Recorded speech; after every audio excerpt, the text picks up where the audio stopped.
Dikutip dari mediaindonesia.com, merebaknya pandemi wabah COVID-19 di tanah air menerjang berbagai sektor, termasuk sektor pendidikan. Pemerintah melalui Kementerian Pendidikan dan Kebudayaan akhirnya menerapkan kebijakan belajar dari rumah atau learning from home. Sebelumnya, kementerian yang digawangi oleh Mendikbud Nadiem Makarim juga mengeluarkan kebijakan Merdeka Belajar.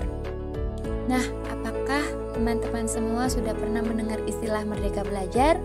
Marilah kita pelajari bersama tentang Merdeka Belajar.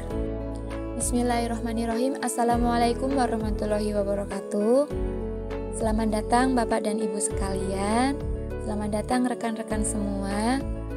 Izinkanlah saya, Yuli Astuti, untuk memaparkan strategi penerapan Merdeka Belajar sebagai salah satu syarat aksi nyata dari pelatihan mandiri Merdeka Belajar Kurikulum Merdeka. Tujuan atau goals yang ingin dicapai adalah memahami definisi mengenai Merdeka Belajar, sasarannya, strategi penerapan, tahapan, serta tahap penutup. Pertama, definisi. Menurut Badan Standar Nasional Pendidikan, Merdeka Belajar merupakan suatu pendekatan yang dilakukan supaya peserta didik dan mahasiswa bisa memilih pelajaran yang diminati. Hal ini dilakukan agar para peserta didik dan mahasiswa bisa mengoptimalkan bakatnya dan bisa memberikan sumbangan yang paling baik dalam berkarya bagi bangsa. Menurut Bapak Nadiem Makarim, salah satu hal yang harus diperhatikan dalam Merdeka Belajar adalah kemerdekaan berpikir. Kemerdekaan berpikir menjadi salah satu fondasi dasar dalam program Merdeka Belajar.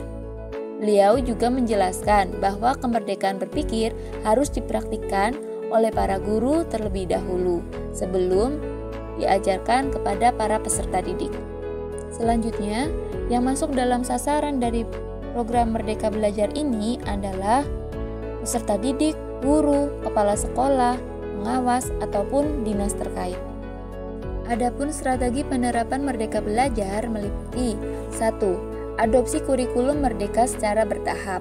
Rute adopsinya meliputi bagaimana memfasilitasi satuan pendidikan dalam mengenali kesiapan dari para guru, tenaga kependidikan, dan lain sebagainya sebagai dasar dalam menentukan pilihan implementasi kurikulum merdeka serta memberikan umpan balik secara berkala untuk memetakan kebutuhan penyesuaian dukungan dalam implementasi kurikulum merdeka dari pemerintah pusat maupun pemerintah daerah.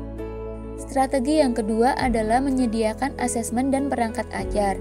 Pendekatannya menggunakan teknologi informasi dan komunikasi yang berfungsi dalam menyediakan berbagai pilihan asesmen dan perangkat ajar seperti buku teks, modul ajar, contohnya yaitu proyek dan kurikulum dalam bentuk digital yang dapat digunakan oleh satuan pendidikan dalam melakukan pembelajaran berdasarkan kurikulum merdeka.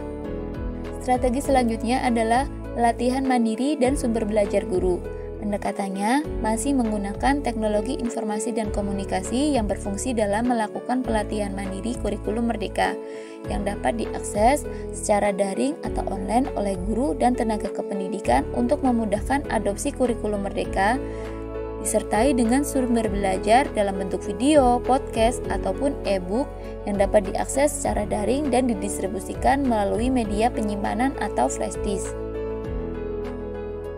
Strategi yang ketiga adalah menyediakan narasumber kurikulum merdeka. Pendekatan ini digunakan dalam menyediakan narasumber kurikulum merdeka dari sekolah penggerak atau sekolah menengah kejuruan pusat keunggulan yang telah mengimplementasikan kurikulum merdeka. Bagi sekolah tersebut akan memberikan pengalamannya melalui webinar atau pertemuan luring yang diadakan oleh pemerintah daerah atau satuan pendidikan. Selanjutnya terakhir adalah memfasilitasi pengembangan komunitas belajar. Komunitas belajar dibentuk oleh lulusan guru penggerak atau pengawas sekolah. Tujuannya sebagai wadah saling berbagi, baik praktik maupun konten mengenai kurikulum merdeka di internal satuan pendidikan maupun lintas satuan pendidikan. Tahapan implementasi kurikulum merdeka. Yang pertama adalah mendaftar implementasi kurikulum Merdeka secara mandiri. Perlu kita ketahui bahwa kurikulum ini tidak dilaksanakan secara langsung, secara serentak, akan tetapi masih diberikan keleluasaan bagi setiap satuan pendidikan. Yang kedua adalah penyediaan dukungan implementasi kurikulum Merdeka oleh Kementerian Pendidikan, Kebudayaan, Ristek, dan Teknologi. Yang ketiga adalah pendampingan pembelajaran implementasi kurikulum Merdeka. Satuan pendidikan yang melakukan implementasi kurikulum Merdeka akan mendapatkan pendampingan dari Kementerian Pendidikan, Kebudayaan, Ristek, dan Teknologi dan akan menjadi fokus pendampingan tersebut. Di bagian penutup, saya menemukan inspirasi dari Bapak Nadiem Makarim. Beliau mengatakan bahwa perubahan tidak dapat dimulai dari atas. Semua berawal dan berakhir dari guru. Oleh karena itu, jangan menunggu aba-aba, jangan menunggu perintah, ambillah langkah pertama. Semangat Bapak dan Ibu sekalian, kita semua adalah garda terdepan bidang pendidikan. Semoga pendidikan Indonesia semakin jaya, maju, dan semakin berkualitas. Amin. Berikut adalah sumber yang saya gunakan. Sebelum saya akhiri paparan kali ini, izinkanlah saya menyampaikan satu buah pantun. Tak ada uang di tangan karena kaya tak selalu harta. Hidup matimu takdir Tuhan. Harus belajar hingga ujung usia. Banyak salah saya mohon maaf. Semoga apa yang saya paparkan ada manfaatnya. Sekian dari saya. Terima kasih. Wassalamualaikum warahmatullahi wabarakatuh.